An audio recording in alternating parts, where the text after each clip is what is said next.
I'm Victor Taplin. I'm the executive producer of RabbitHoleCentral TV, and amongst all my other duties, like building the web pages and doing some of the engineering work and trying to get this thing running on a technical level, I also get tossed in front of the camera from time to time by Paul and Gloria.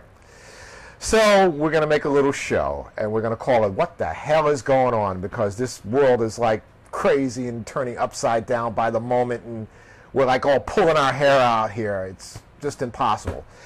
It's September 9th, 2007. We're in New York City at the Gramercy Park studios of RabbitHoleCentral TV.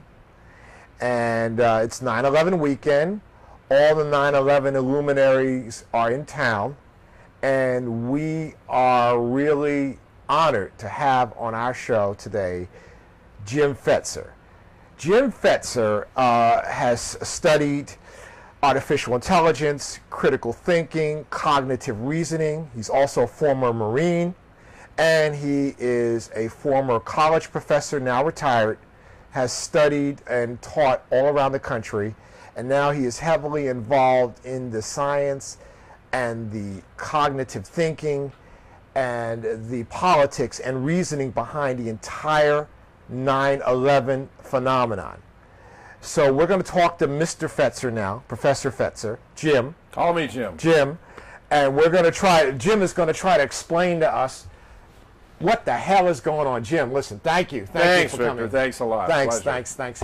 So you're here in town. Indeed. Last night we had some events over at Cooper Union. Right. So how do you like New York, and how are you enjoying your weekend here? Well, terrific. It's great to be back. When I was here in April, Okay.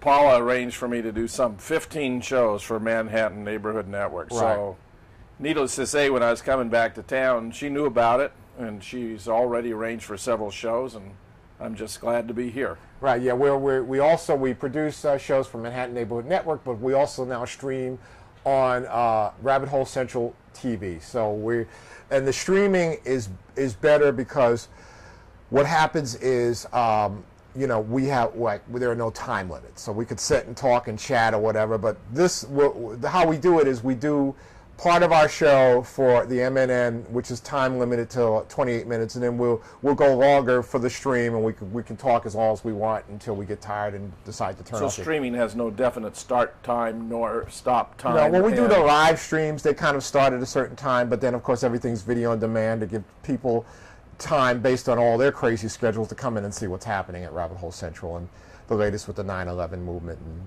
everything that's going on here. So, Jim, what the hell is going on? Talk to me. I'm sorry to say that the world's been turned inside out in the last 6 years of this administration, Victor. Oh, yeah, as well I know. I mean, they not only, stole the election of 2000 with the complicity of the Supreme Court, but then again in 2004 they worked their wonders, especially with the theft of Ohio. And now, if we could only get rid of the electronic voting machines, we might be able to reassert some kind of control from the grassroots by way of the voting process. But these people are so contemptuous of the rule of law that they actually run the country like the mafia. So essentially, this is a dictatorship right now. Well, it's devolved that way. Yeah, Bush said early on when asked about how he was enjoying being president that it was a lot of work. He'd enjoy it a lot more if he were a dictator, and there are reasons to think they've gone about setting in place all the pieces necessary for that to come to pass. But my basic observation as just a regular person living and working in New York is that people don't realize what the hell is going on. I mean, people are walking around, I see people, you hear conversations, they're chatting on their cell phones, and they're like last night I was going home and they were all drunk, coming out of the bars and throwing up all over the streets and just walking around like they're clueless. I mean, especially the young in Manhattan, it's yuppie central. I'm 50 years old, so I guess people who are older, we sort of like think more about what the hell is going on and what's going to happen next. I don't see, to me, maybe I'm pessimistic, but it seems hopeless. Talk to me. Well, the situation is very bad. I mean, as far as the country itself is concerned, you got a guy who claims to be the security president, but when you look at the realities of the situation, you realize that that's something like a cruel joke. National security has three foundations. One is financial integrity, the second is military strength, and the third is moral standing. Now, of which we have none of those. exactly. Okay. We have running the most massive deficits in our history. The country is on the verge of bankruptcy. This homeowners bubble burst may be only the beginning of a gigantic slide into a fiscal chaos. Yeah, we're talking about, I mean, we have a financial analyst who appears on Manhattan Neighborhood Network, Dr. Larry Parks at fame.org, and he talks about fiat money. He talks about the fact that people should maybe start investing in gold. I listen to Alex Jones. He talks about, you know, the North American or the American Union, how they want to eliminate the borders between Canada and Mexico, how they may crash the dollar and create an Americo. You know, money may be worthless. I think all those are legitimate concerns, that this North American Union scheme, which is completely extra-constitutional in its character and yet would transform fundamentally the nature of the country, has never been debated in Congress. I've never heard a single word from any senator or representative about it.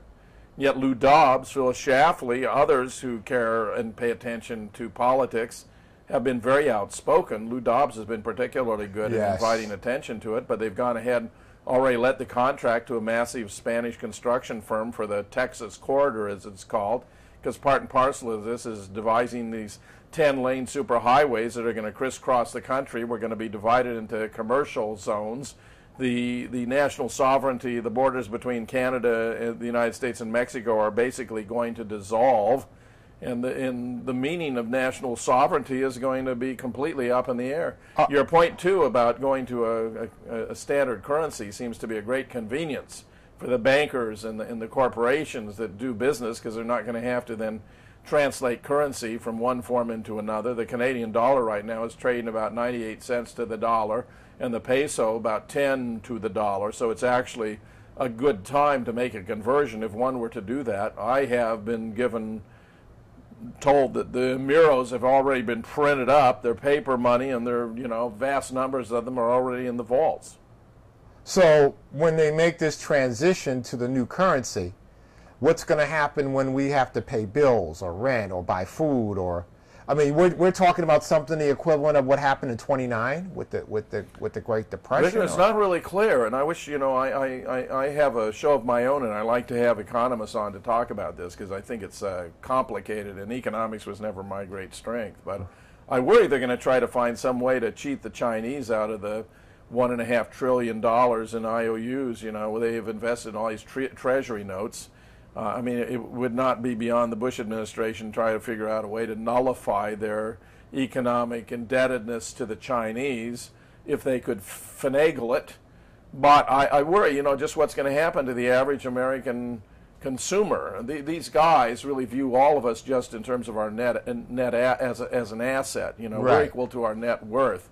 And that's our value to them. They don't appraise us as moral beings. Who them? Well, what we have right now, Victor, is a merger of big government with big business. It's a form of government well known to Mussolini, who described it as typified by militarism and nationalism, where the leader tends to be identified with a state, and any criticism of the leader is treated as unpatriotic, if not treasonous. And that's pretty much where we are today.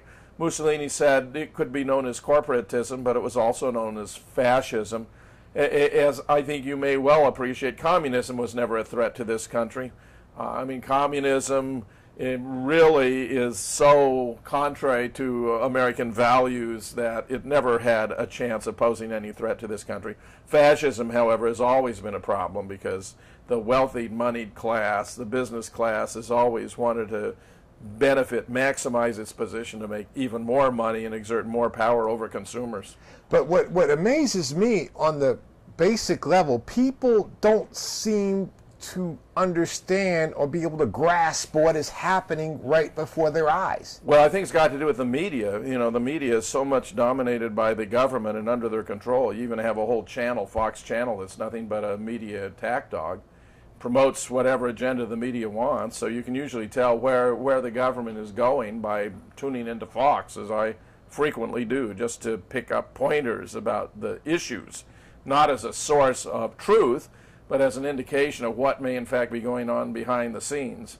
But, you know, even Colby, our former CIA director, William Colby, observed that every major figure in the media was owned by the CIA. Right. I heard that quote last night. 9/11. Webster offered that quote, and Carl Bernstein published an article in Rolling Stone back in 1977 about the CIA and the media and its infiltration, where CIA officials were boasting that their greatest successes had been with Time Life, CBS, and the New York Times.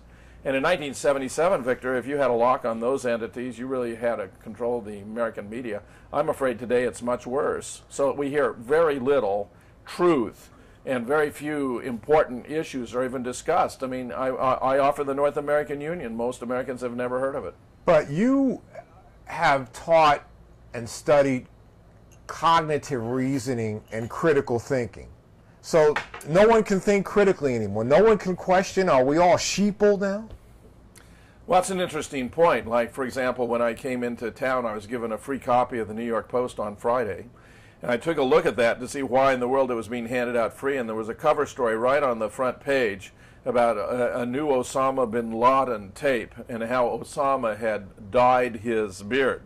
Now, this struck me as quite outrageous and clearly a forgery, a fakery, because you know, it conjured up images of Osama sitting in his cave in Afghanistan watching television commercials featuring Walt Frazier, talking about how Mr. Gray gets no play, right. You know, and his need for just for men. Right. I mean, this is so ridiculous. What they obviously have is some old tape or some actor that they can't get to look as much like Osama.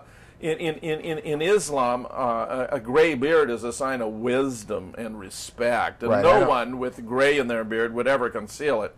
So there's some kind of fraud or hoax taking place here on a small scale. They're trying to apply some sort of vanity to a guy living in the, you know, this whole Eastern Western culture thing. I mean, okay, this is the New World Order. This is the American Empire, and these guys are going after global control. Nobody seems to realize that. I think it's something on the order of what William Greider has warned us about in his books about when corporations rule the world. I think that the World Trade Organization is the crucial entity here, and its rulings, of course, are given primacy under the agreements that created it over the laws of any sovereign state. So that in Mexico, for example, a company wanted to come and build a factory that was going to be massively polluting. The local environmental guidelines prohibited it. They sued under the World Trade Organization, and the county in Mexico was required to pay the profits they would have made if they'd been allowed to run the company and pollute the environment. Now, that to me is completely disgusting, and if you want to talk about a world inside out or spinning in the wrong direction, that's a good example. So it's just about profits, nothing else has any Well, the problem is it's short term, because, you know, I think once the world is gone, no one's going to be making any money off of anybody. And this is where, you know, I'm terribly troubled about global warming. Personally, I'm convinced it's a bona fide phenomenon. There have been many studies reporting it, supporting it. We've got the glaciers at the North and the South Pole are melting. The Greenland ice sheet is disappearing. It has the potential over about 100 years of raising the elevation of the seas by 16 to 28 feet. Just imagine what would happen to Florida if that were to occur. Jan and I used to live there in Sarasota. The average elevation of Florida can't be more than about 10 feet. Well, so most of that state would disappear underwater. And, of course, the vast majority of the world's population is located on seacoasts. So as soon as you have the ocean water rising, you have them deprived of their homes. You're going to have massive relocation. You're going to have a huge competition for new resources, and it's going to be a very nasty world, something like Thomas Hobbes described as a nasty world when it's a war of all against all, and life is solitary, poor, nasty, brutish, and short. That seems the way it's going. It seems to be going in that direction. I'm really apprehensive. It does seem, too, to me that there's a model that's very medieval in kind, where the wealthy envision themselves as ensconced, as it were, in palaces that are surrounded by moats, castles surrounded by moats, with all the serfs working the field. The serfs include you and me, Paula, Jan, everyone else we know. that are just going to be reduced to a mediocre level of life. I mean, this is one thing this North American Union will do, is to lower the quality of life for Americans. Well, I mean, you see a precursor of that very construct with what happened with Katrina. FEMA camps. Now the surviving real estate has become too expensive for the original residents to even return to. Victor, it's disgusting, and there are a couple of aspects of this that are extremely troubling. Some of them those doing research here believe that Katrina was contrived, that it was actually aggravated into a Class 5 hurricane by the use of special kind of weaponry known as HAARP, H-A-A-R-P, that can deliver very, very massive amounts of energy anywhere in the world, and that it superheated the water and caused this hurricane to be far more massive, that they were able to steer it directly toward New Orleans. But we also get reports that some of those levees may actually have been blown intentionally by special teams of SEALs, whatever, as a black op, and that it seems to me it had multiple purposes. One was to disperse the black population that was concentrated in New Orleans because it was a center of democratic political strength. Another is to take advantage of the property there and try to convert it from black-owned property to white-owned property, and I'm sorry to say that this appears to be a part and parcel of what's going on. But a third, very important, was to bring the American military into an American city as though they were the knights in shining armor. I mean, when you have a natural disaster in New Orleans, and the Louisiana National Guard is off in Iraq killing Iraqis, so-called insurgents, and the 82nd Airborne is in New Orleans coping with a natural disaster, something is wrong. I mean, there's something wrong with this picture. Well, I mean, we see, for example, poor people being the victims of economic forces or gentrification or natural disasters or subprime mortgage meltdowns. So, I mean, this isn't unusual as well. And we see this constantly in New York and everywhere else. What would you say to, I mean, when I talk to people about the concept that, hey, maybe 9/11 wasn't an accident. I mean, in terms of maybe the government let this happen for other reasons. They say, nah. What would you say to somebody? What would you? I mean, you can put all the pieces together. You can see what's happening right before your eyes. I don't understand. Again, cognitive reasoning. Well, Victor, critical thinking. Not only is the American military having its back broken by these constant rotations through Iraq, where the commanding generals of the National Guard have reported this is unsustainable, it can't go on, which is weakening our capacity, our military capacity. But in the third place, of course, these wars of aggression in violation of international law, the UN Charter and the U.S. Constitution, have so diminished our moral standing that instead of being the most admired and respected nation in the world, we're now among the most despised and reviled. That is a huge source of insecurity to the United States, because previously other nations had no animosity toward us, no cause for it, for the most part, even though our history, if you look at it under the microscope, is fairly appalling. I mean, not just our history generally, where we slaughtered, say, 16 million Native Americans to take control of the continent, then imported hundreds of thousands of blacks from Africa so that the South could become bountiful economically on the backs of slave labor. But if you look at more recent history, at the American intervention in, for example, in Chile, in Nicaragua, in El Salvador, in Guatemala, in Vietnam, in Laos, Cambodia, now in Afghanistan and Iraq and possibly even Iran, you can see why it's a reasonable inference the United States is probably the greatest terrorist state in the world. Well, it is an empire, is it not? I mean, they don't call themselves an empire openly, but I think that is a definition of an empire. I think a decadent or degrading one. And, I mean, and people forget that Iran is a democracy. Chile was a democracy. When Salvador Allende was deposed there and we put in his place a military dictator, we were destroying a vibrant democracy in the Western Hemisphere. And it's also widely overlooked that Iran has a democracy. So if the purpose of the United States in the Middle East is to support freedom and democracy as the President of the United States proclaims, then that's quite ironic, because since 9/11 we've been forfeiting our freedom at home, and now he's going to destroy the major democracy in the Middle East. But the people let this happen. The people gave up. I mean, it almost seems like humanity, particularly Americans, are being herded.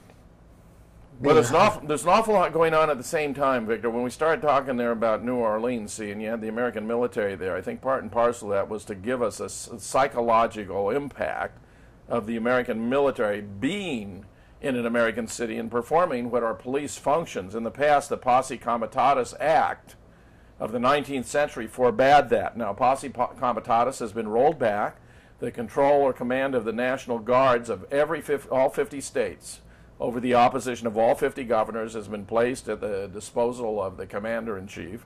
Sources of ammunition, ironically, are drying up, so that even police departments around the country are having to resort to paintball guns for practice. This is very strange, Victor, and I say it cannot be an accident that all these things are happening. Disarm the public so that when you do finally put the hammer down, no one will have the ability to resist. That's right, and it may be that the actual cause of concern is going to be the North American Union as opposed to an attack on Iran. I had an expert by the name of Deneen Peterson on a show that I host this past week, and she was articulating that view that Iran may be just a massive distraction because this administration specializes in the politics of distraction. It was epitomized by Karl Rose saying that we're an empire now, we got to create our own reality, and while you're studying that reality, we go on to create another reality. He's really talking about stagecraft special effects, the kinds of things that movie directors produce, which of course fits 9/11 to a T. Here you had a Bush sagging political fortunes, Republican Party in the dumps.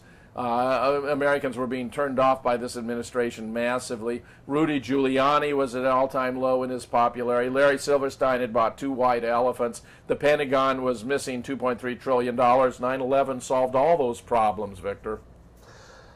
So, for example, with those 10-lane superhighways that are being constructed, and you indicated we would be cut up into commercial zones. That's right. Explain that scenario and how it would affect the average person in their life. Well, there's going to be a massive influx of cheap labor from Mexico, so that's going to deprive an awful lot of middle class and lower working class Americans of jobs because they're going to be undercut.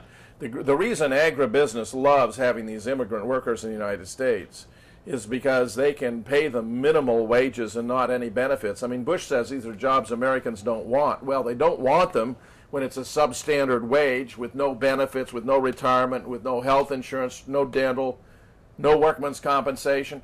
The capitalists, the owners, love it because, you know, there are several ways they can maximize profits. One is minimize the cost of labor, minimize the cost of natural resources, minimize taxes, you know, raise prices through monopolistic practices and all that. So unlimited, free, almost free disposable labor. That's exactly right. Somebody dies, we get another one, big deal. That's exactly right. So I think that the idea of merging Canada, the United States, and Mexico, you get the cheap labor from Mexico. I think they're going to exploit the natural resources of Canada. Okay? This is what I see going on. These are the 2 major ways that companies can do the most. But many of them, of course, move their headquarters out of the United States onto foreign islands, even if it's just a mailbox, to evade federal taxes, you know, and taxes on their corporate profits. Seems to me the idea of diminishing corporate taxes is absurd when you create an entity that's intended to make money. That's precisely the kind of entity that ought to be taxed most heavily, and that average working men and women ought to be taxed most lightly, so that, in fact, the Republican tax policies are completely the opposite of what would be fair, honest, and productive. In fact, even the very idea of trying to minimize tax collection for the government, it means a diminution in services because you get only what you can pay for. Theoretically, I mean, now with this massive deficit funding of the war, which may wind up costing us $2 trillion by some estimates. That's doing none of us any good except for Who's paying for that? Big corporations like Halliburton are getting these $100 billion no-bid contracts to feed our troops garbage. And no one is saying anything about conflict of interest. And inspections of the construction projects that have been going on there, where we're supposed to be rebuilding Iraq, show that 8 out of 10 of them are shoddy construction. The concrete is crumbling, the pipework wasn't done properly, that they're not usable, and the Iraqi government is refusing to accept them. Now, that's the vast majority of the money that has been shoveled out to benefit Iraq. But in the meanwhile, we are building 14 permanent bases in Iraq and the world's largest embassy to the tune of $1 billion. No wonder Bush is talking about not getting out of Iraq even ever, so far as I can tell. Well, you know what I observe? I mean, the fact is, really, when you think about it, the Bush regime couldn't really afford to even really leave office, because if they were to leave office, they would be vulnerable to any kind of investigations that any subsequent administrations might launch. So I'm afraid that these guys may launch a war and declare martial law and just, you know, stay in office, stay in power rather forever. I think you're very perceptive, Victor, because that's my concern too, that they aren't going to give up their control of power. Right. They are eligible to be tried as war criminals. Right. The offenses they've committed go far beyond the high crimes and misdemeanors that are specified by the Constitution as grounds for impeachment. We have a simply absurd situation here where Dick Cheney and George Bush, who have so grossly abused the Constitution, who have violated the law in literally dozens of easily discernible fashion, should be given a free ride, when Bill Clinton, who basically was a very dedicated president, did a lot to improve the quality of life for the average American, and was bringing us massive surpluses to get rid of those enormous deficits, was impeached for having a consensual sexual affair with an intern who was old enough to know better. Right. So what the hell do we do? I mean, what message do we send to our audience? Well, the problem right now is that the Democrats... I want to run out into the street and scream like, wake up, wake up. Yeah, I share that feeling. These guys are monsters. They're crazy. The problem now is, you see, even in spite of the fact that the voting machines were loaded, tilted heavily to benefit the Republicans, even in this last election of 2006, they weren't tilted enough.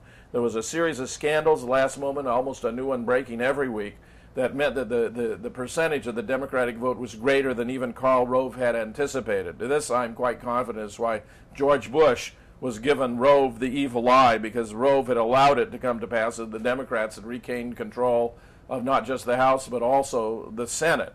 Now, in that role, they might be able to, in that position, they might be able to perform some tasks of benefit to the nation, and yet Nancy Pelosi, the new Speaker of the House, immediately declares that impeachment and defunding the war in Iraq are off the table. Well, from a political point of view, that's quite absurd. Those are the two biggest clubs in your bag. You know, it's as though you took your driver, your number 1 and 3 driver, and just threw him in the leg. This is incredibly stupid and short-sighted. Well, obviously somebody made a deal. I'm not disappointed by that, but when you see these Republican candidates lining up, apart from Ron Paul, they're all endorsing the idea of attacking Iran even with nuclear weapons. It's like you can't tell which one is going to be the most bloodthirsty, and it's as though they think that's the key to winning another election. The problem on the Democratic side is, while you have, in my opinion, far more able candidates, even the leading Democratic contender, Hillary Clinton, has been trying to outdo the Republicans in terms of her commitment to potentially a war with Iran, and that, to me, is tragic. Here's a good one, Victor, that just struck me like a bullet between the eyes. You had Carl Levin returning from Iraq and saying how the Iraqi premier, Maliki, ought to be replaced because he wasn't doing enough for promoting the political goals of the Bush administration. And Hillary Clinton seconded that. And I say, well, this is completely absurd.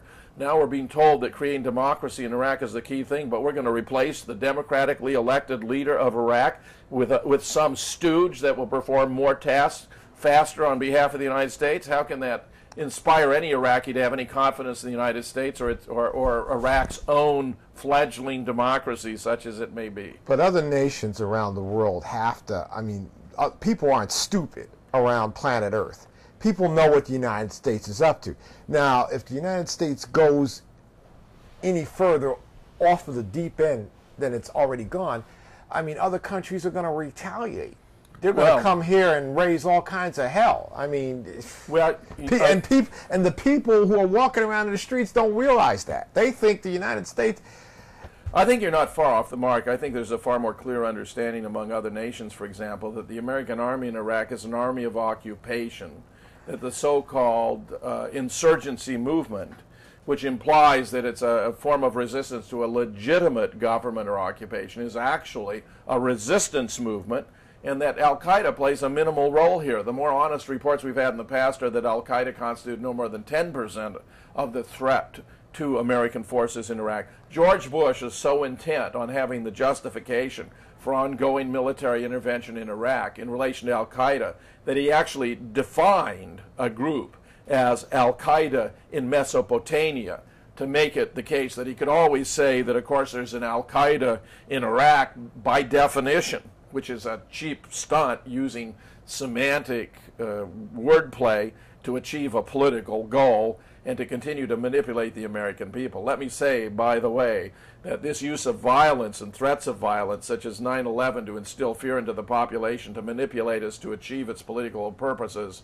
is a classic definition of terrorism, which means that if our research is correct and well-founded in relation to 9/11, Victor, that the American government has been practicing terrorism on the American people. And how much time do we have to go? Well, we're at a half hour. We're at a half an hour. Okay, well, then we're going to do a quick goodbye. Thank you, Jim Fetzer, for joining us pleasure, on Victor. Rabbit Hole Thanks a lot. Central TV. This is the What the Hell is Going On edition of Rabbit Hole Central TV. For more of this interview, go to RabbitHoleCentral.tv and see more of this interview. I'm going to talk to Jim Fetzer for a few more minutes, and we'll put this one online. Take care. See you soon. Jim. Down the rabbit hole? We're gonna continue. We're just gonna go. We're gonna continue for the webcast thing. We're just gonna go. Absolutely. All right. So we're gonna talk a few more minutes Go and ahead. we'll say goodbye. All right. There was last year. There was a conference in Cuba with 100 countries from around the world. I like what the Venezuelans did when who knows who grabbed Hugo Chavez, and there was a documentary done in Brazil, and I saw it because a copy came here and it was on DVD. Essentially, when Hugo Chavez was kidnapped, and the right-wing elements in Venezuela want to take over, people got out into the streets. I mean, you had women and children, grandmothers, and they were like, "Where's our president? What did you do with our president? Bring our president back here." And I admire the Venezuelans for what they did. But I look around and I see, I mean, Alex Jones calls them yuppie scum.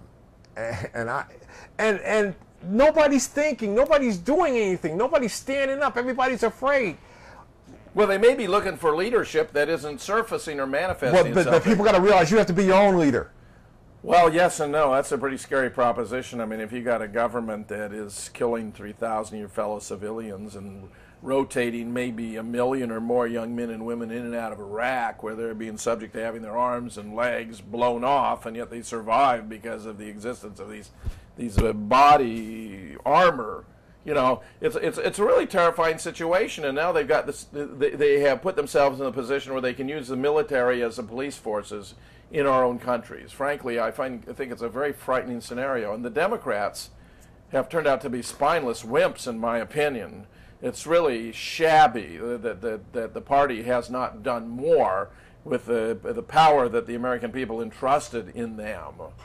By the way, when you talk about Hugo Chavez, and people like Hugo Chavez or Fidel Castro or even Ho Chi Minh for that matter, these are actually nationalist leaders who want to improve the quality of life for their people by using the natural resources of their country to benefit themselves. Ho Chi Minh had in Vietnam had historic animosities with China. There was no possibility that there was going to be a domino effect if Vietnam fell, because it just meant that the Vietnamese were going to control their own destiny, their own economy, their own politics. Similarly in Cuba. Fidel did nationalize United Fruit Property and Anaconda, and of course that has the American corporations calling him a communist. Why? Because he was diminishing their profit margin. They were exploiting cheap natural resources of another country. Similarly with Venezuela, where American corporations would love to take advantage of Venezuelan oil, for example, but where Hugo Chavez has stood up for the Venezuelan people. And he's improving their quality of life, just as Castro did, their health care, their education. These are great nationalist leaders, and the fact that the United States has embargoed Cuba economically for all these years is a travesty. It's an injustice. It's immoral, corrupt, and an insult to the principles of justice that ought to be governing our role in the world, especially as the United States of America that's supposed to be a principled country. Or again, you have taught and trained people in critical thinking and in cognitive reasoning. What are the psychological, particularly with Americans? I talk to people and I have friends from all over the world, and they don't seem to be as manipulated or brainwashed as Americans are. What has happened, or even Americans from the 60s who opposed the Vietnam War, I was only a kid at the time, knew what was going on. What has happened to the minds of Americans, particularly young Americans? I see illiteracy, I see laziness. These kids are so fat, they can't even climb a tree. They sit around, they don't do anything, they don't think, they can't read. Victor, what happened? What the hell happened, Jim? Around 1950, we had introduced into most of the homes of the United States a little brown box that had a little screen on it. And we started to watch other people do things in a passive role for ourselves. In other words, we became less active, less engaged, less socially oriented, less community-centered because of television. Now, I've got to tell you, studies have shown that the level of brain activity when you're watching television is even lower than when you're sound asleep. And that's very suggestive as to why, you know, the level of mental engagement when you read a book is very high. And the reason is because the words there are only associated with what they stand for by means of mental habits. That means you have to exercise your mental habits to read about chairs, horses, castles, and all that. When you're looking at images, you no longer have to exercise that level of mental capacity because it's something that looks like the thing it stands for, the image of a cow or a horse or a castle you see on television. That's a low level of mental engagement. And when you come to causes and effects, you're at an intermediate level of mental engagement. But what all this means is there are good theoretical reasons that emerge from a proper understanding of the nature of mind as to why television has had a soporific dumbing down effect on the population in general. So people basically, instead of living their own lives and going for their own experience, they live their lives vicariously through those images that they see in them. That's true. Okay. I was having a conversation with my son. He's into video games, and I play video games as well. And he's talking about, some game where firearms are involved. And I asked him, I said, have you ever used a firearm? Have you ever fired a gun? He said, no. I said, well, first there's the sound. Then there's the recoil of the weapon. Then you can smell the weapon as well. And then on top of that, you know, you might be shooting at a target, but then, I mean, what happens if something is shooting back at you? So there's a whole another dynamic. So there's well, you're right, Victor. But if you've got a population that basically has not a well-developed intellect, so I mean, certainly you're not going to develop critical reasoning ability watching television, right?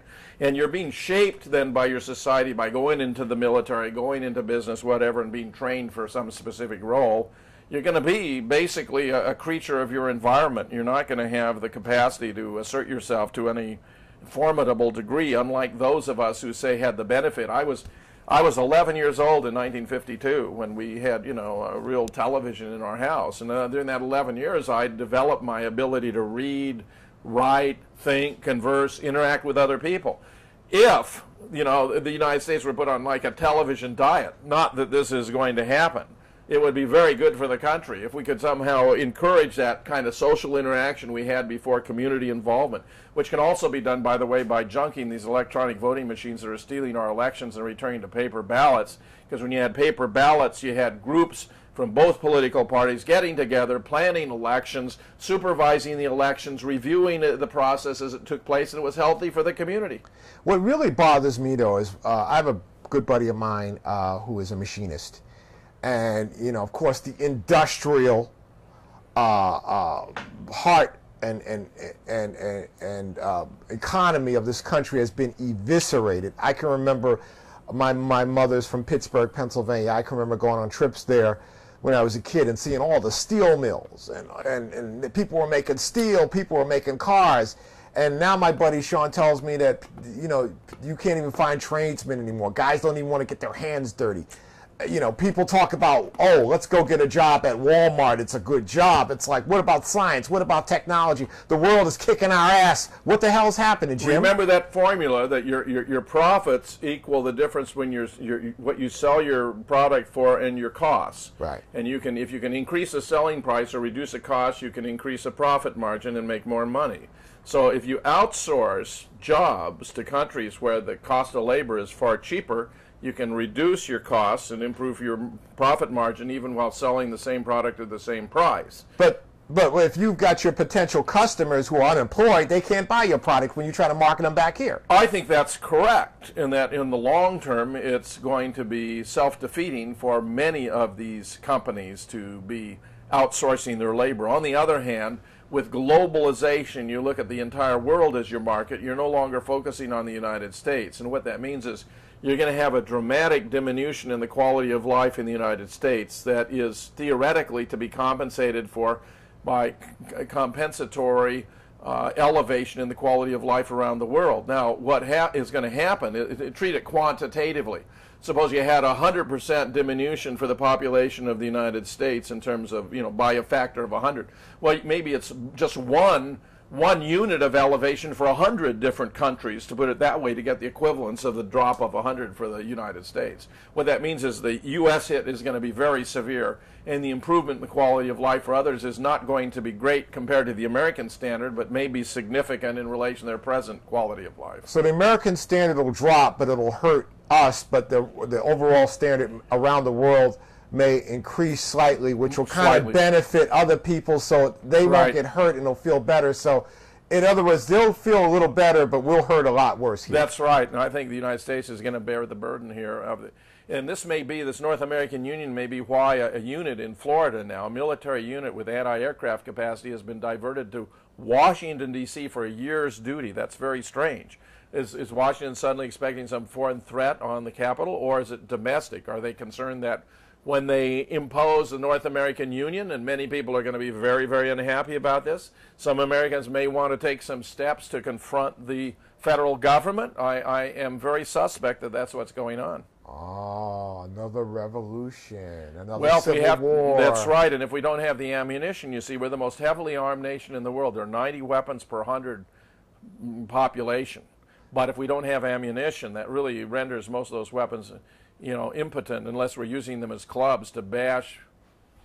But I've heard stories that these 10-lane giant highways they're building are basically invasion, to facilitate invasion, or... Well, there's more than one kind of invasion, certainly an economic invasion, because they're going to arrange it so Mexican trucks can come into the country and drive all the way to Kansas City without being inspected. Now, that's ridiculous if you actually have security concerns. It's like Bush's feigned desire to build a fence, right, that was separating Mexico from the United States down around Arizona and California. He's not put any heart into that.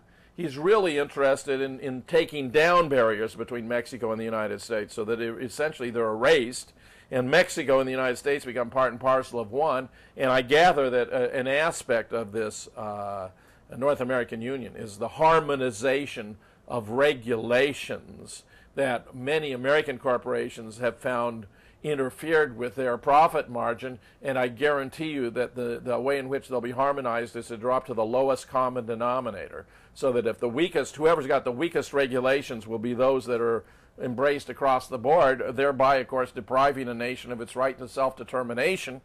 But if the corporations, you see, are actually running the government and not the people through their elected representatives, then it makes a great deal of sense, because that's what benefits the corporations. So for your average American, what are we talking about in the future? Work camps, concentration camps? You'll be in a zone somewhere that you can't travel from place to place? Well, there are multiple scenarios where that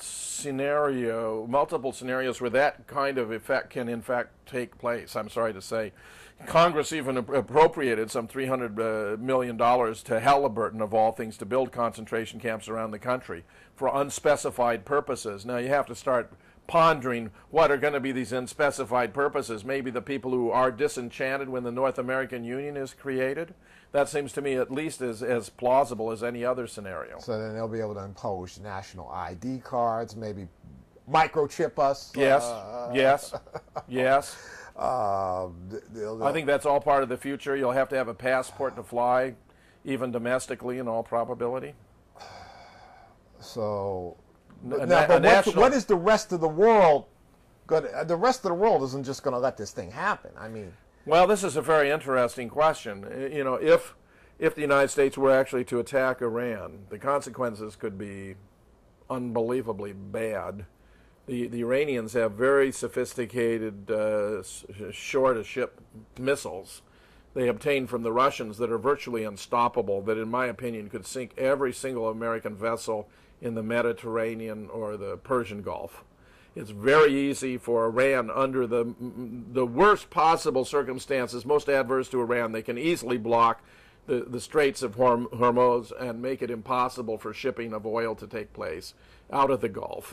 So the price of oil may escalate dramatically. Iran could easily intervene in Iraq, interdict the supply routes to the American troops that are stationed there, which are easily accessible, and extend about 1,000 miles across in front of the Iranian border. Thereby trapping and capturing all the American forces that are there. And annihilating them. I say every American soldier in Iraq is capable of being annihilated if the Iranians get involved in this thing, and if the United States attacks Iran, it's going to happen. I mean all of them. And of course, I mean, you know, the major cities here will be, I tell people all the time, if a war starts, if the United States attacks Iran, stop riding public transportation. Yeah, well, if you don't want to leave New York, fine, but don't ride public transportation. And I say this too, Victor, as a former Marine Corps officer, okay, that, you know, militarily this could be a true catastrophe. And of course you got these mental munchkins like Dick Cheney and George Bush, who basically are completely ignorant of military anything. They've never studied military history. The military service Bush had was pro forma. He was faking his way through his duty. He was spending all his time in the bars and chasing down girls. And the vast majority of others in this administration who've made a difference, these crucial policies, are in the category known as the chicken hawks, meaning they're very warlike, but they've always evaded service, just as Dick Cheney said he had other priorities. But which brings me to the attack on Iraq. It seems like, again, I'm not an expert in military tactics or et cetera, but it seems that the way it was planned and executed went against all the rules of military tactics. I mean, if you were going to attack and conquer a country, you would listen to the people who were experts in this. It was very poorly thought out, but you had exactly the wrong man in exactly the wrong position, which was Secretary of Defense Donald Rumsfeld, who considers himself to be the smartest man in the world. He won't listen to any advice from any source. Even when the chief of the Joint Chiefs advised him that it would take at least 200,000 troops to occupy Iraq, he disregarded that and was insisting it could be done with a much smaller group. It was possible to take Iraq with a much smaller group, but not to pacify it, not to occupy it. And of course, we're paying the penalty for this misconceived venture. You know, it seems like what? Oh, are we still rolling tape? Okay, I just want to continue a couple more. It seems like the country, the United States of America, is being sabotaged from the inside. I mean, it's being somebody's gone in and basically cut civil liberties and made the Victor, I think that's very perceptive. Wreck the economy. You know. It's being sabotaged from the inside. Yes. Now, why? Well, I think he had a mentality that was strongly affected after World War II. We brought a lot of Nazis into the American government, and we thought it was beneficial. A lot of them were scientists. They'd been working on the Nazi rockets. Von Braun with Von Braun, NASA. for example, and others. And we did it knowingly, deliberately, but I think over the long run it's fostered a fascist mentality within the American government, especially in the military-industrial complex, you see, for which war is an end-all and a be-all. As long as you have wars, there's an increased demand for what they can supply, And it's an unlimited gravy train, so that if you're driven by greed and profits and have no dedication to principles like honor, duty, and country, not to mention life, then an innocent life. endless war. That's right, endless war. They're killing. The estimates of how many innocent Iraqis have been killed exceed 650,000 at this point in time. And of course, even during the interdiction we had on Iraq after the first Gulf War, Madeleine Albright conceded that as many as 500,000 Iraqi children had died due to malnutrition, and she was asked had it been worth it, and she assured the public the answer was yes. I cannot imagine any scenario under which the death by malnutrition of 500,000 infants is worth the price. In a country which is oil rich. And of course, that's the problem. It's our oil under their sand, Victor, the way these people look at the situation. When you mention Nazis, you know, can you just give us a little primer on the Bush family? Well, if you go back to Prescott Bush, which is who's Prescott Bush? He was George W.'s grandfather, and he was very much involved with American banks that were supporting the Nazi war machine before the Second World War. And of course, his father, George Herbert Walker Bush, has been deeply involved not just with the CIA, where he became director after a long history of service with the agency, but through the Carlyle Group, which is a high-level business consortium involving the bin Laden family, so that the Bush and the bin Ladens have been together for decades in projects of mutual benefit. Busco Oil. George Shultz has played a major role in relation to the Carlyle Group as an advisor, and its influence on American foreign policy appears to be almost unlimited. So we're basically talking about a new Nazi global empire. Yes, that's exactly right. Except it's America, Amerika. Yes, and Israel. What are they? Israel's played a crucial role, I'm very sorry to say. They even appear to have played a role in relation to 9/11. And how so? Well, let me give you some indications of Israeli complicity here, Victor. These are very troublesome. 5 Israelis were observed on a rooftop across the Hudson River filming the destruction of the Trade Center and celebrating. They were later picked up in a van, and they told the police who stopped them that we are Israelis and we're not your problem. Your problem is the Palestinians.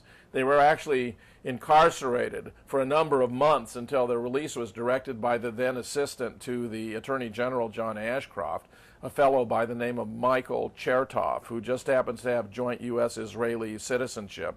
These guys returned to Israel. 3 of them went on Israeli television and explained the reason they were there was to document the destruction of the Twin Towers. Needless to say, you can't be there to document the destruction of the towers unless you know the towers are going to be destroyed. Ahead of time. Turns out Larry Silverstein, who had leased this property about 6 months before, for the first time going into private hands, had obtained anti-terrorist insurance for the first time about 6 weeks before to the tune of $3.5 billion, and then because there were 2 planes, insisted it had been 2 attacks and sought to collect $7 billion. He and Benjamin Netanyahu, maybe the most extreme right-wing leader of Israel, are close friends who talk weekly. I wouldn't even be surprised if the very idea for 9/11 had originated in a conversation between Netanyahu and Silverstein. Within a couple of weeks after 9/11, Ariel Sharon was boasting, "We own America and the Americans know it." These are very bad signs. Plus, this group of 5 Israelis were part of a much larger group of as many as 200 who were described as art students but were working for the Mossad, it appears, who were tracking the alleged hijackers in places like Hollywood, Florida, where people like Mohammed Atta, who's been described as an Islamic fundamentalist, were going to strip shows and having lap dances and even leaving behind his Koran, which is quite absurd, I mean, in Islam. And I explained this to my students and observed a noticeable diminution in their enthusiasm for conversion. No alcohol is permissible under Islam and no sex outside of marriage. So, I guess we see what's happening here with this country. All right, so, okay, let's wrap this up because both of us are tired. It's hot. We're tired, whatever. Okay, what is your, all right, everything, do you have an idea for a solution to all of this? I mean, Well, I have great confidence in the American people if only they know the truth. so that I endorse truth squads, which are groups of informed citizens asking questions, uncomfortable questions about issues like 9/11 or the North American Union, of candidates. Right now we have about 10 on both sides. That means there are lots of public events and lots of candidates to be questioned.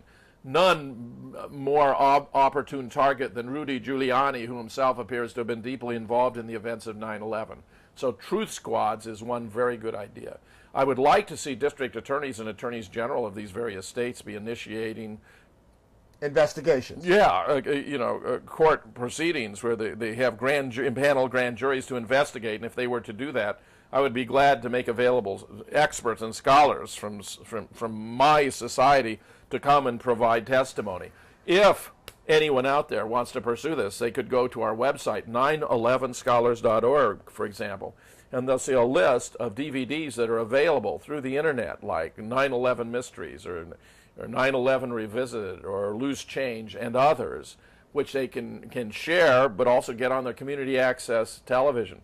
Another way is to call into talk shows and raise questions about 9/11 and the North American Union and see if you can get to the bottom of all of this. The more Americans know what is going on, the better prepared they will be psychologically to cope what happens next. And I hesitate to say what that may be. Yeah, that's pretty scary. I mean, people are talking about another false flag attack, them pushing across martial law. Yes. They'll suspend the elections. Yes. We'll be stuck with George W. Bush, Yes. and God knows what else is going to come down Yes, and the I line. think that's why they've taken this anti-aircraft unit to Washington. Because I think that there are probably people in the military who kind of like know what is going on, and basically they're just waiting for the right moment to listen to this, Victor. That's a nice hope, but the surveillance they're doing on all the people they're targeting, especially on military officers. They want to know their thought, and we have reports now that the commanders of vessels in the Mediterranean and in the Gulf who are reluctant to attack Iran are being replaced.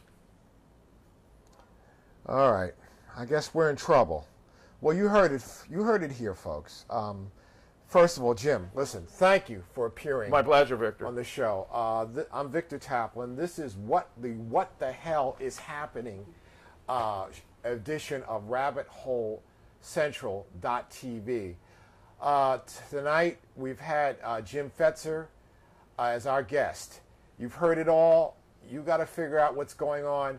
All I can say is this: don't look for other people to lead you. Lead yourself. Don't wait for someone else to rescue you. Rescue yourself. Think. Thank you. Goodbye.